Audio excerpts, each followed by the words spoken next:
Hey. What do we got? I really do have to look every day. Wednesday the 28th.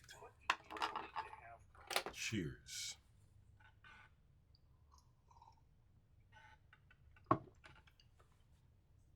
Well, update. So I heard back from Steve Hackett's management, and there won't be a part two for a couple of reasons. When I spoke to him, he was at home in England. Well, he's back in the States now, rehearsing for the next U.S. tour. So I appreciated that the publicist made an attempt, to reconnect us, but it just seems unlikely. And I told them, thank you for even attempting, and that the fact that I spoke to Steve at all is a godsend. Yeah, I use those words, godsend, bless. That's the way I was raised, okay? Folks that want to come at me about being religious and spiritual, it's very personal. Okay, I'm on a personal path, and I don't need to explain anything. So I just told them, I thank them, and I lament that the timing just cut us off, and so in that sense, the interview ends unprofessionally. But I encourage the publicist to please share it anyway, because our conversation was illuminating, and people who are watching it, I'm still getting new comments. I'm also happy to see that other folks are going back and looking at some of the other interviews that I did, like with Richard Barbieri of Porcupine Tree. These were wonderful opportunities, and also, many people, Percy Jones, a lot of folks, check out the playlist. It's a privilege. So I like to be prepared. So what I did yesterday, besides I opened up the studio and worked a bit yesterday, I'm familiarizing myself with Martin Barr's work since he left Jethro Tull. Listened to a couple of albums, and so that I, can be familiar with what he's doing. He is continuing to play live and keep the legacy of Jethro Tull music alive. But I needed to hear, what he's written and recorded of his own since then, which I have done, and I do my homework. So I heard back from the person who expressed concern about my mental wellness, and I'm glad, because I needed to make sure that it wasn't some kind of troll shit, because we deal with that. We're dealing with a world where disinformation and misinformation works. People don't seem to, this is my perspective. The bar of intelligence in general is so low that people don't look for objective proof of anything. They just hear something, and if they like it, or if they just hear it enough, it becomes real.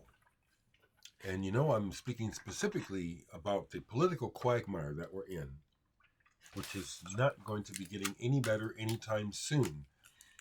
It just dismays me. So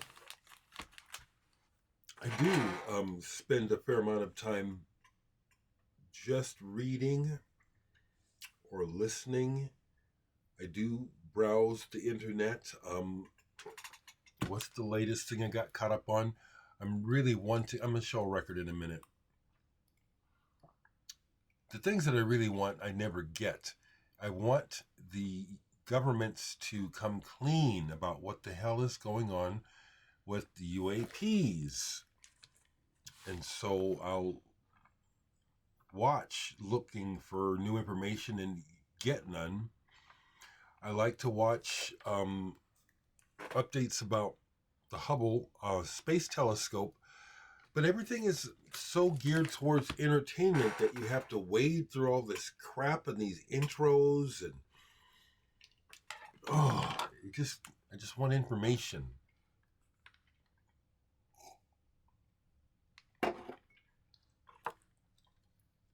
So anyway, besides doing that and starting a new piece that was inspired by Tame Impala, it won't sound like Tame Impala, but that's what inspired me to open my studio yesterday.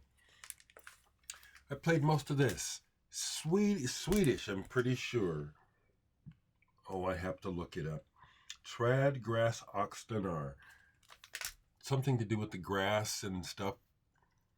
This is old, 1973. It's a reissue. This is old. It sounds to me like this is probably the beginnings of stoner rock in that part of Europe. These are jams. It's neat to listen to, but it's not like there's anything earth-shaking happening here. More like what you're hearing is the beginnings, I think, of a rock scene in that part of the world. Someone who actually knows can leave the notes, can leave a message. But it was enjoyable. It was like listening to home tapes in some ways, but cool. Here's an album that, yeah, it goes back to my youth. But again, there's aspects of the music that are, to me, timeless. Some of the words and some of the youthful voice, it's kind of like, oh, okay, this is part of my past. But still enjoyed this quite a bit yesterday. Van der Graaf Generator. The least we can do is wave to each other. I love those old graphics. Yes, this was Peter Hamill. Very verbose, words. And that was what put me off of Van der Graaf Generator for the longest. The first album I got by them was H to He Who Am the Only One. And I loved the music. There was too much singing. When I heard Pawn Hearts, when I moved to that, then it was just too amazing, and the vocals on that one was like, okay, this is a masterpiece. But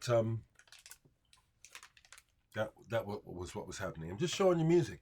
I do spend a lot of time in music, not watching TV. I've been thinking about that. I'm possibly getting together with a friend of mine for coffee today. She called yesterday and I just didn't want to leave the house. I don't know that I want to leave the house today. But it got me to thinking, it's like I do spend a fair amount of time at home because I want to. I don't really want to be out traipsing around the world. For what?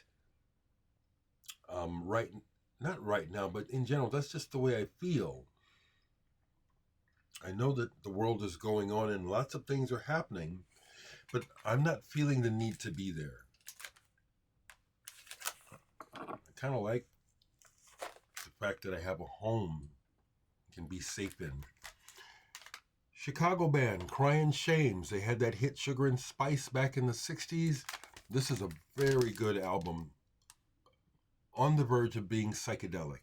In other words, it's very imaginative. They also do a song that was a hit for Dave D, Dozy Mick and Tick. Greenberg, Glickstein, Charles, David Smith, and Jones. They start the album with that song. This is a really good album. A cool cover too. Synthesis. I love that. I love where this music takes my mind. And since the month is almost over, I'll make a comment regarding Black History Month, which is the current state of the nation regarding politics and everything. Just shows you just how meaningless the decree was in the first place. The United States killed our most promising leader for change and hope, Martin Luther King, and then try to put a Band-Aid on it by giving us a holiday. And nothing's gotten better. Race relations have gotten worse. Racism is the gaping wound in America that we just will never heal. That's what I have to say about Black History Month. Pull this, Bond Bergland. I forget what band he was in. Guitarist. This, it was like the instrumentals on here are the best. He sings on here, and I don't want to misspeak, but it was like maybe a little bit like Talking Heads. Interesting though, a little bit off the beaten path, and some raga type things happening in the guitar, but not totally Eastern. Bond Bergland, interesting. I can't recall what band he was in. I could look it up and then I would know. Bill Connors, I see, is on here as well. Very cool. I love Bill Connors' work. Black Dog Productions. This reminds me of when I was in Japan. Plaid is the band that is mainly on here. This is several different artists on this album. Bytes. Black Dog Productions. I like this stuff. Some electronic music from this era has aged, but not all of it. And this is some of the stuff that sounds still current to me. Black Dog Productions.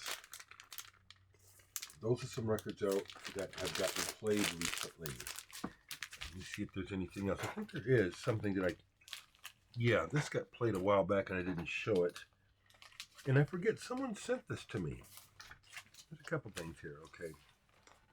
Since music is the main thing we're here for. Who sent this to me? You're watching still? Loloismo. This is nice. It's neat, interesting package. Opens like this. The inner sleeve is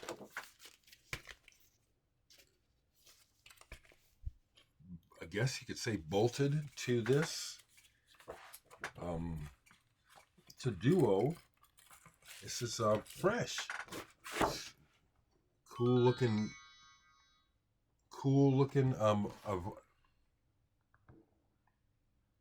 yes. Just a minute, let me do this right quick. I'm gonna let her know. Wait for warmth. Let me give her a heart here.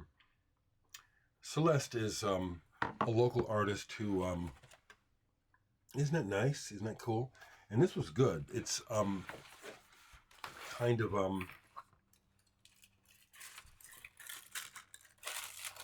oh shit, I really enjoyed it. I can't remember how to describe it. If this looks interesting to you, look it up. Yeah, I can't remember where they're from too. That was fun. Possibly Italian. So anyway, Celeste is a local artist. She just won some awards at the OEAs. And she feels to me like a partner. And her female energy in my life is important. So I really appreciate Celeste. Strong black woman. And she's involved. We see her in the news where she kicks up dust about problems in the city regarding my community being overlooked. So much. Yes, she's on that. I said, let's wait for warmth. She said, I'm on that page. Enjoy your day. I love this woman. She's an example of someone who would be my queen. But I know for full well that I want to be left alone. I don't want to have to compromise. So I'm a single guy. But Celeste is in my corner. If you see this, Celeste, I love you very much. Okay, I'm going on and on. I guess I'm revealing a little bit more about myself. I've been on here for a long time. Some of you people have been watching me a long time. and you may have an impression of me, but that's only an impression. We're always much more than what meets the eye. Played this the other day because it's one of those Italian prog albums where I bought it because I like the cover. It's not highly regarded in the Pantheon, but I disagree with it. I think this is a better album than it's given credit for. It's very tuneful. It has that classical thing going on, but it also is very, I love that color too. It's very sing-songy. Califfi.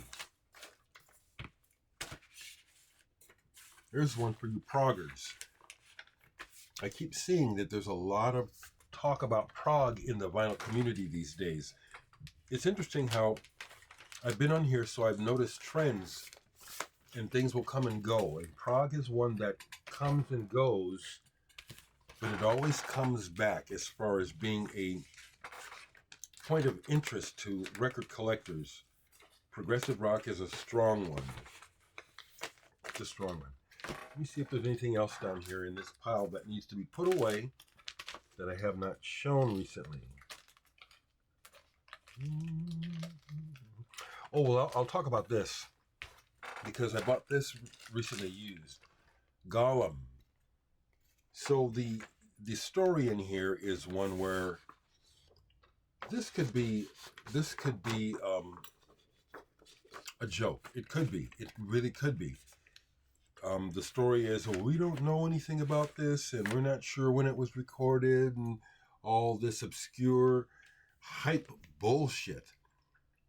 This is decent, but it could have been recorded today.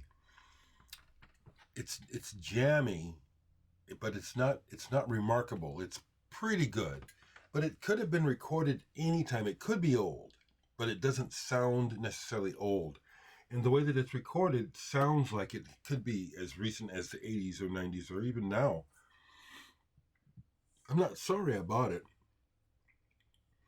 but I dislike it when you have to deal with hype like this where it's like, well, this could be fake. You know what I mean? Because that's been found out. There's been some other records where it's like, oh yeah, this was a joke. This is fake. I don't remember if I showed this, but it's been out and I played it a few days ago all the way through. It's been a while.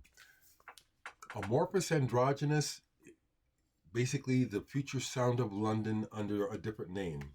This is called the Isness. Once again, this is some kind of concept. See how they're presenting themselves? And it's like, it doesn't sound like a throwback, but at the same time, it has a sense of history to it. Like, this is steeped in a hallucinatory sort of,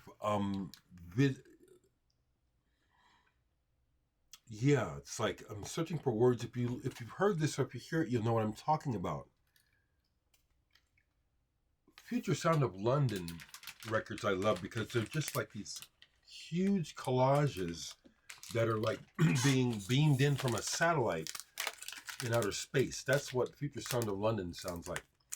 This is more grounded, like you're in a park with a bunch of young people in hippie attire, but it's now, not the past.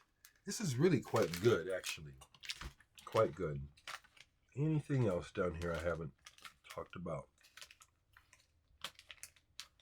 I think that's it. Oh, this is related. DJ Food with Amorphous Androgynous. I had pulled both of these. This is a 12-inch single that came out for Record Store Day. The Illectrik Hoax, featuring Natural Self, a monstrous psychedelic bubble mix. And this is good. It's just a 12-inch single. I really like this. This is one that I've played. It gets going, and then you're like, I want to hear it again. And I like that vinyl. Good stuff. Maybe a little bit like DJ Shadow, maybe more busy. That's what I got for you. That's what I got for you. Okay. So, Bandcamp Friday is coming up Friday, and Friday is my interview with Martin Barr. So that is what the video I'm planning to upload on Friday is, that the interview. So I'd like to encourage folks, if you like what I'm doing, and I would encourage you to please make a purchase of my music, or you can just make a donation to me through my PayPal, and I'll leave it's my email. I left my email yesterday, and then before I specify what it was for, I got a message. I don't want to start conversations in email about music, folks, so I just deleted it. The email is for business if you want to buy some music, and I would appreciate your support. I'd love for you to buy the music, but if you just want to donate, 10, 15 bucks, do it to PayPal via dereckvon@gmail.com. DERECKVON@gmail.com. Friday is Bandcamp Friday, and so what you buy on my Bandcamp site on Friday, most of that comes to me. But if you make a straight donation to my PayPal, all that comes to me, and it's appreciated, folks. Thank you very much. Sending love to everyone, family, friends, people I don't know, near and far, in this crazy world. Make the best of it today. Share love.